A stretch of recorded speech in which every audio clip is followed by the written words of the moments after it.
Purpose से नहीं बोल रहा हूँ, मेरे जो दिल में आ रहा है मैं वो बोल रहा हूँ।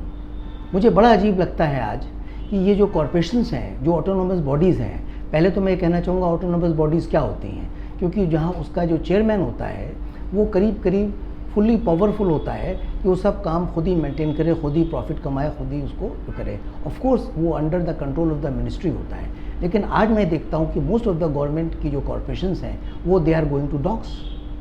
मे I know what is the reason. आप देख लीजिए एनटीसी को, देख लीजिए आप, देख लीजिए ये आपके एमएमटीसी को देख लीजिए, सब ब्लू चिप कंपनी थी एक ज़माने के अंदर, प्रॉफिट मेकिंग थी। अरे अदरवाइज़ आप कॉरपोरेशन के अलावा अगर आप रेलवेज़ को देखें वो कॉरपोरेशन नहीं है, लेकिन आप रेलवेज़ देखें जहाँ पर सिर्फ गवर्नमेंट का कंट्रोल है और इस देश की 80% जनता मेरे ख्याल से रेलवे में ही चलती होगी, हवाई जहाज़ पे नहीं चलती है वो। आज रेलवे भी लॉसेस में जा रही है, ये कॉरपोरेशंस लॉसेस में जा रही है। इसकी वजह क्या है? मैं समझता हूँ वजह बहुत सारी हो सकती हैं, लेकिन मोटी वजह ये है कि जब घर का बड़ा अपने घर से वाकिफ़ नहीं होगा, उसकी प्रॉब्लम को नहीं समझेगा, उसके लिए करना नहीं चाहेगा और उसके लिए अनकंसर्न होगा, तो लॉसेस में जाएगा ही, घर तो बिगड़ेगा ही बिगड़ेगा।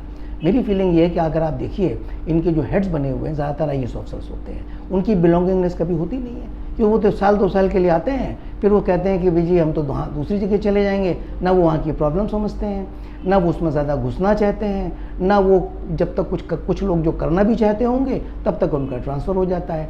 तो वहाँ पर नतीजा क्या निकलेगा?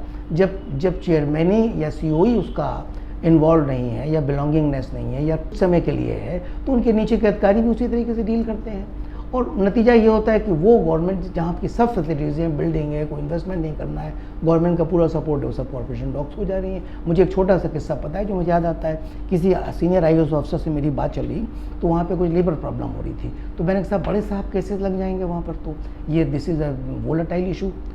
कह लेंगे what does it make difference, क्या फ़र्क पड़ेगा?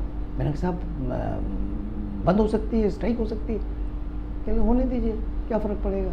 तो भाई मेरा तो इतना खाली कहना है कि उन्हीं के डिपार्टमेंटल लोगों को प्रमोट करना चाहिए।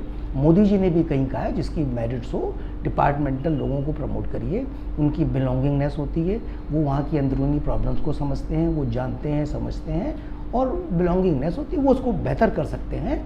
वो अपने उसके अगर आपको लगता है कि उनमें एडमिनिस्ट्रेटिव कंट्रोल नहीं है तो जो चेयरमैन या CEO के लेवल पर आए उसको आप MBA करवा दीजिए कि भाई MBA करके तभी आप चेयरमैन बन पाओगे या CEO बन पाओगे, जिससे कि मैनेजमेंट एडमिनिस्ट्रेटिव कंट्रोल आ जाए। लेकिन इस तरीके से तो मुझे लगता है कि या फिर अगर आप कॉर्पोरेशन चला ही नहीं सकते और यही कॉर्पोरेशन अगर आप टाटा जी को दे दीजिए तो सर प्रॉफिट मेकिंग हो जाएंगी। तो मुझे लगता है कि वो लोग ध्यान ही नहीं देते, है ना, और जब वो ध्यान नहीं देंगे साहब तो फिर कहाँ से चलेगी? तो हम लोग इन छोटी छोटी बातों को गौर नहीं करते हैं। इस इंडिया में तो पहले ज़्यादातर तो कॉर्पोरेशन ही थी, ब्लू चिप कंपनी हुआ करती थी, आज आप सारी देखिए बंद होती चली जा रही हैं। आप नहीं चला सकते हैं तो उनको आप फिर प्राइवेट अंडरटेकिंग दे दीजिए, आप चलाते क्यों उसको? एयर इंडिया का हाल देख लीजिए क्या हुआ। थैंक यू वेरी मच, मैं इतना ही कहूँगा।